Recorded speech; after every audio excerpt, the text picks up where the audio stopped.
fourth installment of our Elul Drasha series. Again, it's based on the concept of Elul Doidi V'Doidi Li, as the Mishnah says that if we take the step, Elul Doidi, if we take the step to Hakadosh Baruch Hu first, then Hakadosh Baruch Hu is Doidi Li, takes a step towards us. So coming out to these shiurim constitutes taking that first step, and as Rosh Hashanah's mamish in the 11th hour, as they say, mamish holding by the end. So it's very important for us to be mechazik in this inyan of taking that one step towards Hakadosh Baruch Hu.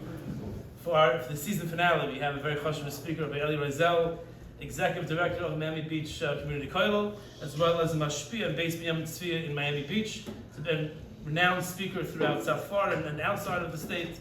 A big schus for us to hear Divrei Torah Chizuk and Divrei Bracha from Rabbi Reisel.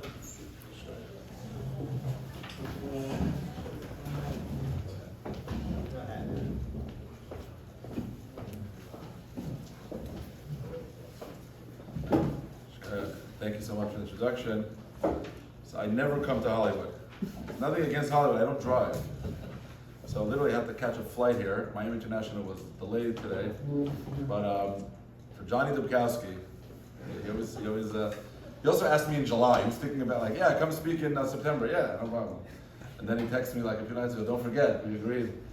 But really, it's if I'm going to come to Hollywood, I don't come to Hollywood often, but if I come to Hollywood, it's a real pleasure and supposed to come to a Makom Torah like this, especially my classmate, Chaim Hirsch, is here, my father, and Avi Stern, a lot of friends, Eli Lidsky. It's really a pleasure to be part of a Makom Torah. You were telling me a bit before about the Kinyan Masechta. They have the most Kinyan Masechta per capita. I think that was in the Guinness Book of World Records. But the Kinyan Masechta is serious. I've literally seen people's lives change because of Kinyan Masechta. It shows a commitment, it shows a consistency, and in Eretz Hashem, the shul should continue to grow in Torah with tremendous bracha v'aslacha. I want to say two different points on Teshuva tonight that I saw Chidushim in Teshuva that I wanted to bring out. One is from the Mabit and one is from a stipler. The stipler actually has a sefer on Torah, Birchas HaPerek. Very interesting. I wanted to bring two different specific points that I think are very unique about Teshuva that really bring out the opportunity of what Teshuva is. I'm going to start out with a story. I'm going to change the name of the people in the story because there are people from Miami Beach here. A guy calls me up right before Shabbos a few weeks ago. We're going to call him Yossi. He calls me up and he says, my wife hates me. It's not really the time, My wife hates me. I don't know what to do. I said, what happened? Nothing. She just hates me. I said, what happened? I also know the guy a little bit. What happened? He says, all right, I'll tell you what happened, but it's really nothing. It was Erev Shabbos. My wife was cooking, and I told her, you know what? You worked hard. All the food's up ready. Go get your nails done. Don't worry about it. Get your nails did. Whatever the lashon is. Go. Don't worry about it. I'm going to take care of the house. You don't have to. Wow. She's like, everything's okay? Yeah. No problem. I'll take care of the food. I'll turn everything off when it needs to go off. She says, okay. There's also one other thing. I was going to go. We have no drinks in the house at all. You got to go shopping, get drinks. Make sure all the food's turned off without nothing burns. And then you can, no problem. She thanks him profusely. She leaves. So far, so good. She shouldn't be angry. She should be happy. What happened? What happened was he was watching the food. He was going to get the drinks. Got a phone call down the block. They're having a time out. They're a little children, a l'chaim, a thing, So he's taking the food. If he has to stare at the food for 2 hours, he has to stare at the food. It's a timer, whatever. So he goes to the thing. He goes down the block. A few houses. Kids are okay. They're playing Lego, whatever they're doing in Fortnite. He goes down the block. And that's it. Next thing you know, we had a few shots, a little cholent, a lot of cholent, the cocoa thing. Phone rings 10 minutes before Shabbos. His wife got home. She says, all the food's burnt. All of the food is burnt. Oh my gosh. I completely forgot. I'm so sorry. I completely forgot. I was, I got carried away. I'm down. Okay, fine. We'll figure it out. Did you get the drinks? Forgot the drinks. Burnt food. So he said, my wife hates me. I don't know what to do. Now, I told him, it's going to be difficult. I'm not sure what to tell you on this one, You go back. We come into Rosh Hashanah Yom Kippur every single year in front of HaKadosh Baruch Hu. We burnt the food. We didn't buy the drinks. We had a few things we had to do. HaKadosh Baruch Hu says there's a list. It's clear cut. And we come in even on the few things that we're good at. We come in, messed up. And this Shari Teshuva starts out in the Sefer, HaKadosh Baruch Hu is not like the human beings. Don't ask what happened with this guy Yossi, we'll get back to that later. HaKadosh Baruch Hu is not like this. HaKadosh Baruch Hu gives us a chance to come and say, you know what, I feel bad. and he lets us have charata, and we're not going to do it in the future. And he accepts, there's a whole mitzvah based on this called tshuva. It's not even a backup plan. There's a mitzvah to do tshuva. We're going to mess up and then we're going to do tshuva. Just for these situations. But I want to bring out two specific unique points that really show how far the opportunity of tshuva is. Last week's parsha, Parsha Tetzavim, the Torah tells us the mitzvah of tshuva. The Torah says, "V'shavta ad Hashem lekecha," you should return to HaKadosh Baruch Hu. And then on a few psukim later it says, "V'atat teshuva," you should return to HaKadosh Baruch Hu. It says it twice. And a lot of the Rishonim point out, a lot of the Achronim point out, why does the pasuk have to say it twice? Return to HaKadosh Baruch Hu, and that's it. V'shavta v'atat teshuva. Mabit says an unbelievable insight. Mabit says, because when it comes to all other mitzvahs, let's say it comes to mitzvah tzitzis. Guy comes in, and he was so close. He has 3 strings on the 3 of the corners of his garment. The 4th corner he didn't get to. 75%. He's over a mitzvah der Reisel. The Torah says if you have 4 corners, arba kanfes kesuscha shet chasaba, you have to put tzitzis. And this guy has 4 corners. Only 3 of them have tzitzis. 4th one doesn't have. But he's 75%. Chuck the guy. He's over a mitzvah der Reisel. Comes to tshuva, says the Mabit. The guy does 75% tshuva. If anyone here did 75% tshuva, see me afterwards. I want to figure out what you did. 75% tshuva, the guy's a tzaddik. The guy did 35% tshuva, unbelievable. By every other mitzvah, it's not like this. The guy had half the kazayas of matzah. They bring a chart home from yeshiva, exactly how much matzah you have to eat. If you ate half of that, nothing. If you did half of the share of tshuva, you did a little bit of tshuva. And not only that, it goes even further.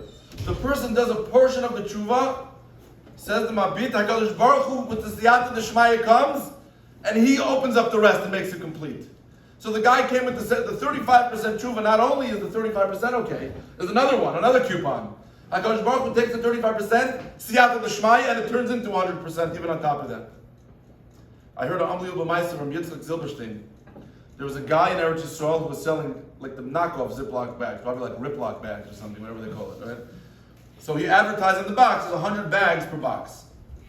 They couldn't make the company make money. They had a tremendous amount of sales because they were cheaper than Ziploc, but they couldn't turn that corner. They're sitting at the meeting and the wife had an idea. No one counts how many bags in the box. Did anyone here ever count how many Ziploc bags come in there? Yeah, it says 100, it says 100, that's it, no one's counting. So put 90. And Taka, this is what they did. For 10 years, they put 90 bags in the box that said 100 bags. One Yom Kippur, the guy's sitting there, the Elul, the Rav got up and said everyone has to take upon themselves something. And the guy's thinking he's going to take upon himself to bench with a bencher like everybody else in the thing. But then he says, but I'm an idiot with bench with a bencher. I'm ripping everybody off for 10 years. Doesn't make it. So he took upon himself, he's going to fix this problem. After Yom Kippur, he went to Rabbi Zilberstein and said, I took upon myself in the Elah, I'm going to be masaking this issue of the 90 bags. He told him the whole thing. I feel horrible. How do I do it? I can go in front of HaKadosh Baruch Hu and say, I'm sorry, and from now on I'm only going to put 100 bags. But for 10 years I ripped off I don't know how many people. So Rabbi Zilberstein thought about it. He said, here's the eitzah.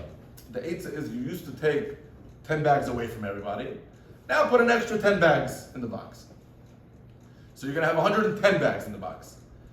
So he said, okay, it's a nice eitzah, but how do I know that the people that bought it when it was 90 are now buying it when it's 110, so I'm making them up? It could be, I ripped off different people for 10 years, and now I'm giving new people the extra 10 bags for the next 10 years. Does the one equal? He's like, I don't know. At least you did something, came out of your pocket, you took 10 bags. There's no way to figure out who, there's no log of who bought his bags for the last 10 years. This is the best eitzah you can have. So the guy, it was macabre, this is what he did. And he started putting 110 bags. Listen to what happened to the story. Some crazy person, right, who was doing some kind of TikTok thing, whatever it was. And they bought the box of bags. And they counted how many bags were in the thing. It was like a challenge to see, I don't know, whatever it was. One of the TikTok challenge, whatever. And the guy goes in front of the entire world and he announces, and every lady is watching this at 1:37 in the morning, this is very important, that he counted a box of bags, and there's 110, it says 100. Unbelievable. And it became popular, it went viral, everyone hears about this. And the company started making an unbelievable profit because the sales went through the roof.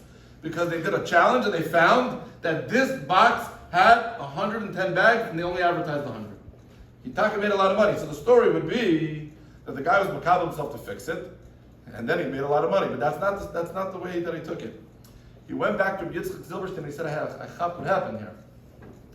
I was concerned that the people that lost are not going to be the same people that got the extra 10 bags, because it could be different people.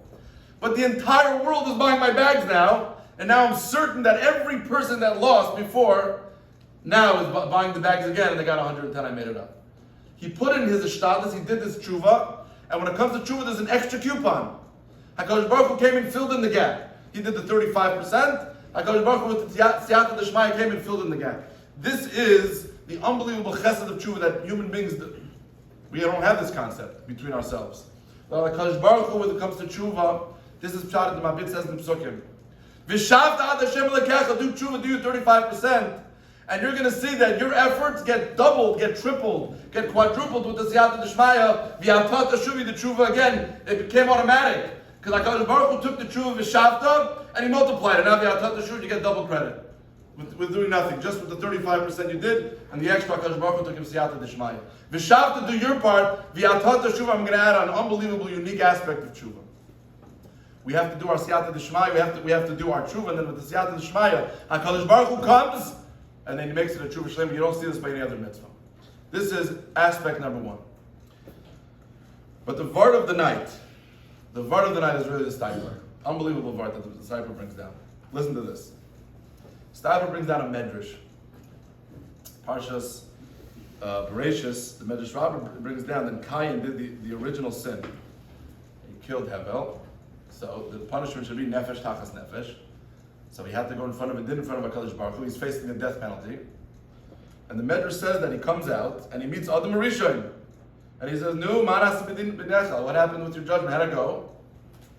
So he's expecting Cain to say, "It didn't go great. I killed somebody, and that's it." No, Cain says, "Asisi tshuva, minis basharti. I did tshuva, and I'm good to go." When Adam Rishon heard that Cain did tshuva and he's good to go, it says, "But peyach al panav," he covered his face.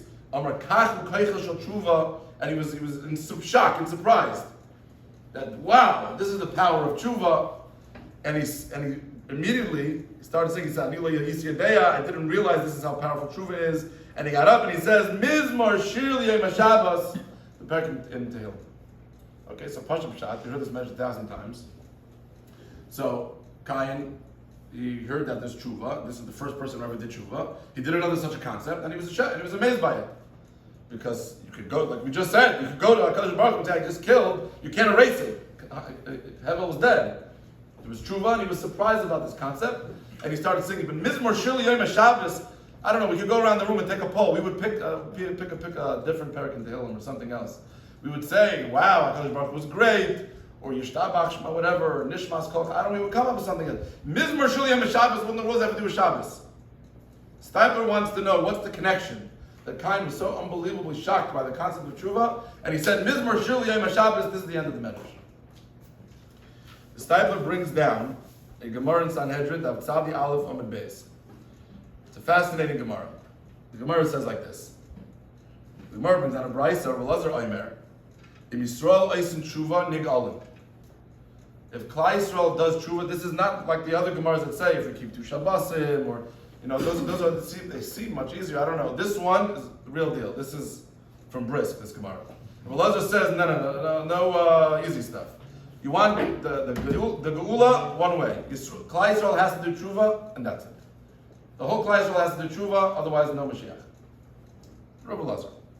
Rabbi Yossi says back, it can't be. Why? Because if it's contingent on us, you tell me that we can get it earlier, and then if you do tshuva, but it's for sure going to come, fine. But if you're telling me that there's not going to be a Geula, if Klal Yisrael doesn't do tshuva, it can't be, because that means there's a possibility that there won't be a Geula. Well, are we going to do tshuva? We hope. What if we don't? Could be this. So he asked, is it possible to say that if you don't do tshuva, there's not going to be Geula? It's impossible to say such a thing. To suggest, it's for sure. It can't be contingent on if you do tshuva or not. The Gemara's kasha. This is in the Reisel. So the Gemara answers like this. So he said back, HaKadosh Baruch Hu maimed lehem melech shegezei reis of kashes kahama.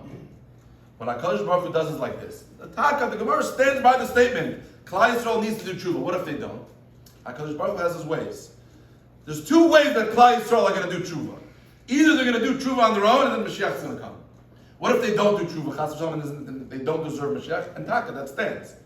But what HaKadosh Baruch Hu does is, he sends Haman HaRasha, or some king like that, to put gzeros on us, like the Gemara in Megillah describes.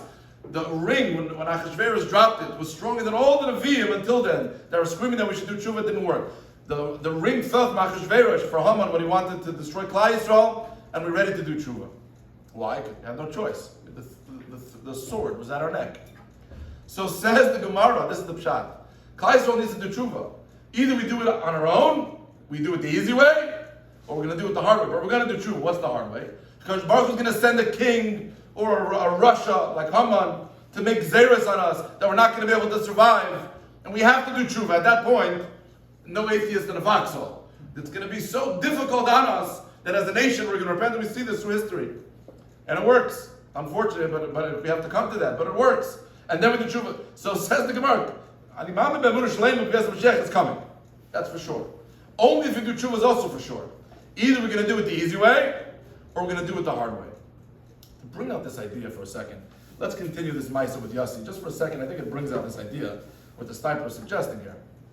So the end of the story with Yossi was, so Yossi's in a big problem with his wife right now. And he called me up, he says, so what do I do? So I said, listen, it's 10 minutes before Shabbos. You go home, and he's like, I can't. I get home, and the door's locked with a sign, don't even try. The bolt thing locked, I can't, I have nothing. What am I going to do for Shabbos?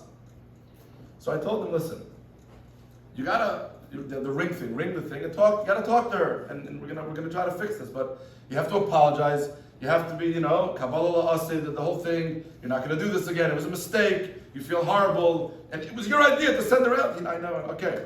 You're gonna go there, you're gonna try to appease her, too late to buy flowers, 5 minutes for Shabbos. So he goes to the thing, to the doorbell, he rings it, and he was on video, this is his chance. He has 3 seconds to say something that's gonna change the mindset. 3 seconds is giving him, a lot of credit. Maybe not even 3 seconds. So on the 3 seconds he says, listen, I spoke to the rabbi, he told me that I should tell you that I made a mistake. Why? Because I want to get back in the house for Shabbos. And if I don't say anything, you're not going to let me back in. And then, that's what he says. When you entertain something, the guy's out. The whole situation is a disaster, right? Disaster. Not even a chance. He's better off not ringing the bell. Imagine, I have to talk to you and appease you because I want to get back in the house for Shabbos. We all laugh. This is what the Gemara is saying here. What happened here? Reisel needs to do tshuva. Comes HaKadosh Baruch Hu when he says, you don't want to do tshuva on your own, no problem. I'm going to make you do tshuva. I'm going to force you to do. I'm going to send Haman or Russia with a sword at the throat, and now you're going to do tshuva. So we come in front of HaKadosh Baruch Hu, Ashamnu, Bagadu, the whole thing. HaKadosh Baruch Hu is a fool. Chas v'shalom. He sees what we're doing. We come to HaKadosh Baruch Hu and say, HaKadosh Baruch Hu, I need you to forgive me because I want to get back in the house for Shabbos.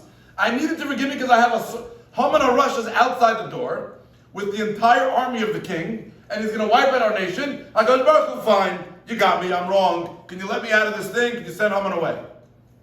That's what happens.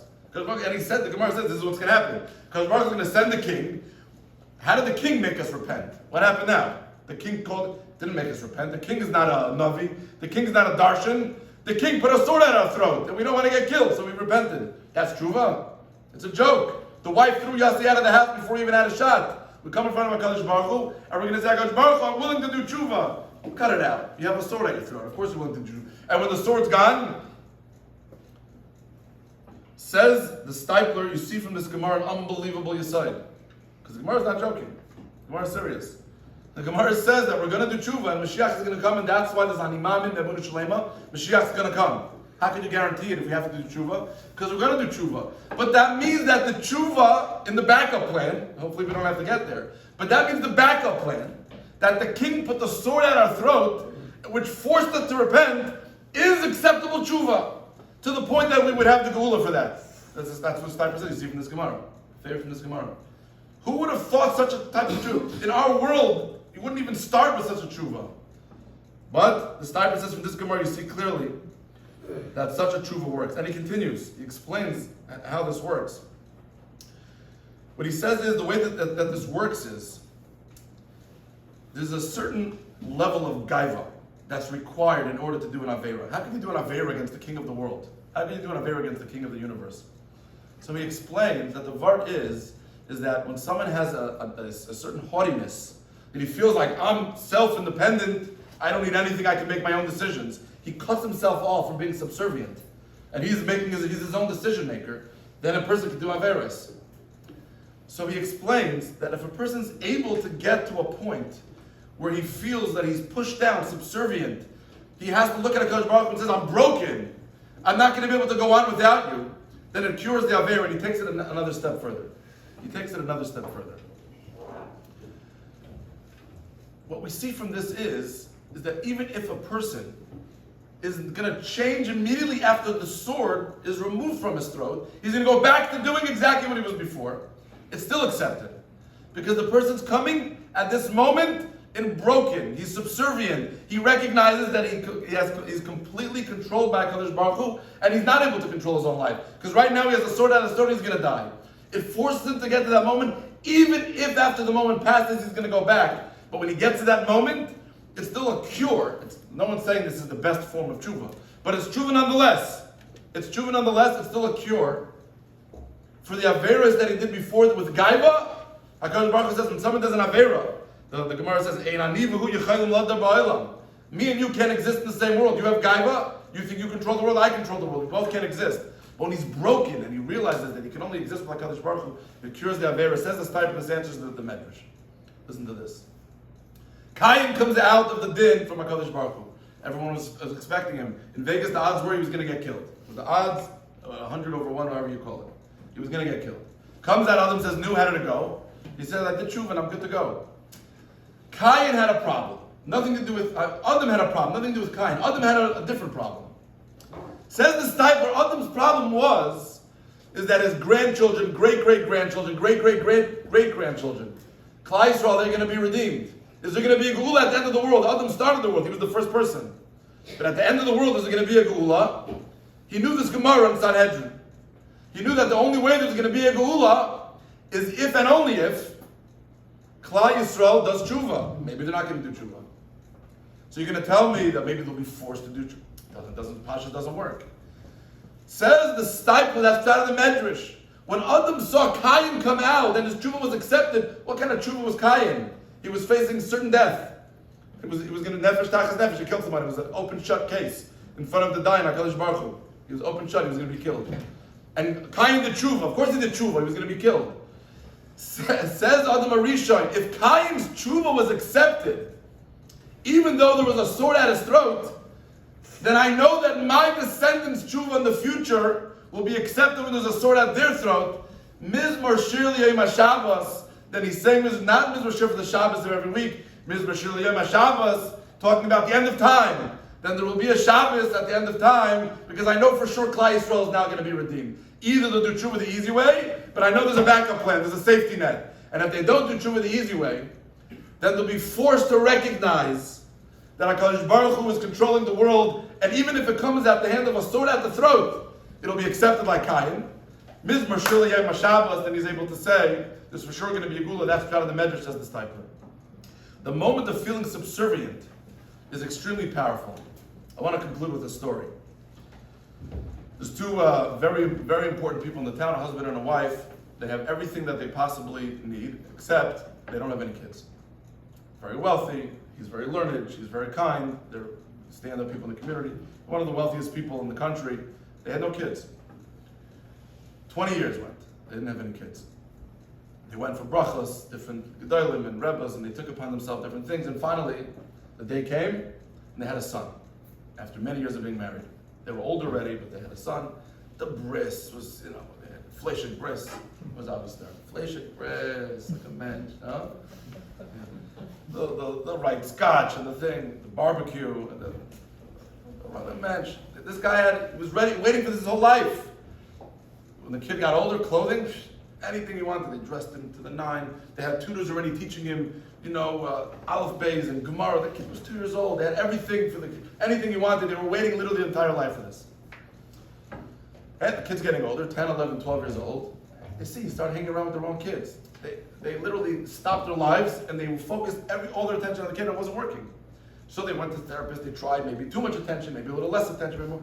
And 13, 14, 15, it's not working. He's getting worse and worse. He's hanging with the wrong crowd. He's coming late to everything. He doesn't really care. Finally, it's getting bad. You see that it's getting older. The older kid, the mistakes, the problems are getting worse. The mother was so heartbroken because they waited their whole life, and she put all her life into this, all her effort, all her energy, and she was getting older, and she literally passed away. She got sick from the situation. She got sick from it, and she passed away. So Dovi's the boy's name. He comes to the Levaya. They're very wealthy. It's a nice funeral. A lot of people were there. He didn't even care. You would think like something. Your mother passed away. Just shape up. Nothing. Kid's 17 years old now. Comes to the Levaya. He said Kaddish. Left. He went out clubbing that night. Nothing. It's getting worse and worse. He's getting older. 17, 18, 19 years old. His father's trying last-ditch efforts. He's having people call him and offer him money to come learn for an hour. Anything possible. Nothing. It's getting worse and worse. Now the father's getting ill. He's getting old, and this is the whole life they put for this. Father gets sick as well, and he passes away. Now Dovi's thinking about one thing: the money. The father's dead. The mother's dead. They were very wealthy. Doesn't know exactly what they had, but they had very well. He comes to the Levaya, and he sees the father's assistant there. He's waiting for the cash. He says Kaddish. Literally staring at the guy, the entire Kaddish. He's waiting for the guy to call him over. He doesn't want to miss it. He goes over to the guy and he says, "No, what's the story here?" Cut right to the chase. So the attendant says, "Listen, your father's instruction is to hand you this check for $20,000. $20,000. And you're going to come to his house in exactly a year. You have 1 day to come back to his house in a year, and that's it. You come in and whatever he prepared further instructions for you. So I'm taking $20,000. I have a year. In a year I come to the house. That's it. That's what your father said." He's thinking right away, and he knows his father. His father probably wanted him to say Kaddish. So he's holding it over his head. He'll say Kaddish for a year. He'll go to the house. He'll get the cash, and he's good to go. He takes the $20,000, blew it in 3 days. Easy. Now he has to make it a year. He has nothing. He doesn't have a job. Doesn't have a life. He has nothing. He's partying. He's sleeping late. He's crazy. It got even worse. He needed to make ends meet. He had to make it a year. So he's starting to borrow money, and he's telling everyone, "My father, the house, that's my father. In a year there's a thing with the lawyers, I'm going to get the money in a year." So people lend him some money, he makes it here and there. But that expires too after a few months. So now he has to start borrowing money from dangerous people, from the mafia. He has no choice. He's taking money and he says, "Listen, I'll pay you 20%, 30%, whatever the percent. That house, I'm going there in a year. I'm going to get the money, I'm going to pay you back whatever you want, no problem." Okay, that starts adding up. It's a whole year, and it's percentages, and I don't know how these guys work. Is it playing a dangerous game? He's hoping that in a year, there's no other descendants. The year comes. Day of the year is up. He's walking to the house. He gets pulled over to the side by a bunch of guys. They rough him up and say, "Hey, listen, today's the day. You have till 5 p.m. today." And they give him a few kicks just to make sure that they know that he's serious. He knew they were serious. He goes to the house. It's 9 o'clock in the morning, and he sees the Lincoln Town car parked right across the street. He knows exactly what's facing him. The attendant's waiting at the door as planned, 9 a.m. He gets there, welcomes him in. He runs into the house. He's desperate. He's got people outside. He's got to come up with the cash. He runs right to his father's office, opens up the drawer where his father conducted his business, his desk, and he pulls out a letter. I'll read you a copy of the letter.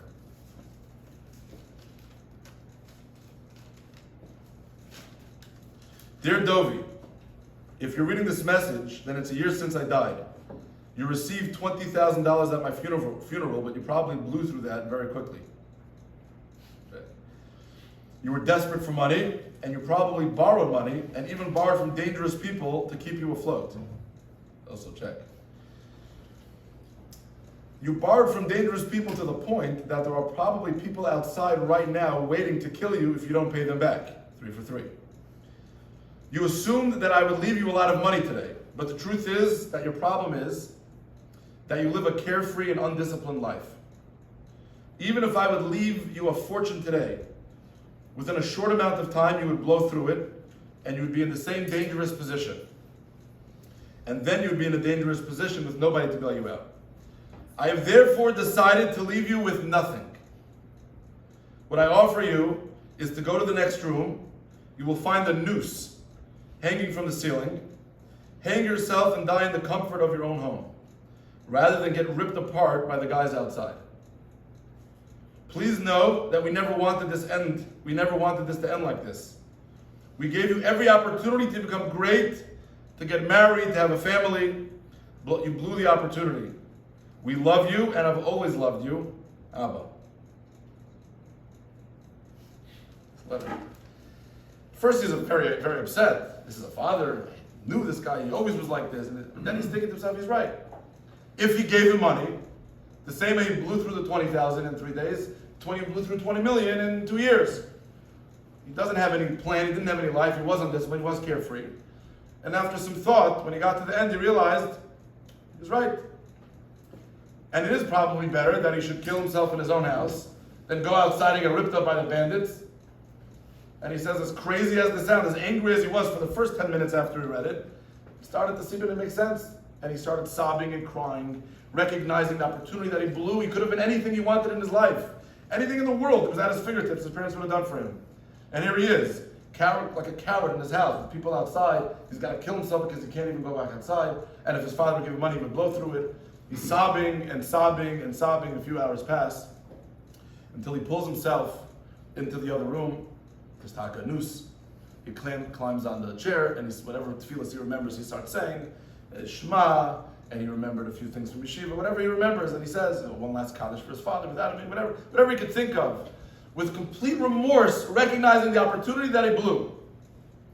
He puts the noose around his neck, and one more time he says Shema. He jumps off the chair, and he hits the ground.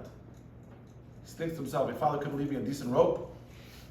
But at the end of the rope is another letter. Dear Dovi, if you're reading this, then you're ready to take your own life. You now realize the opportunity that you have blown. You now realize what the right way to live is and how much you can accomplish. If only you had a second chance.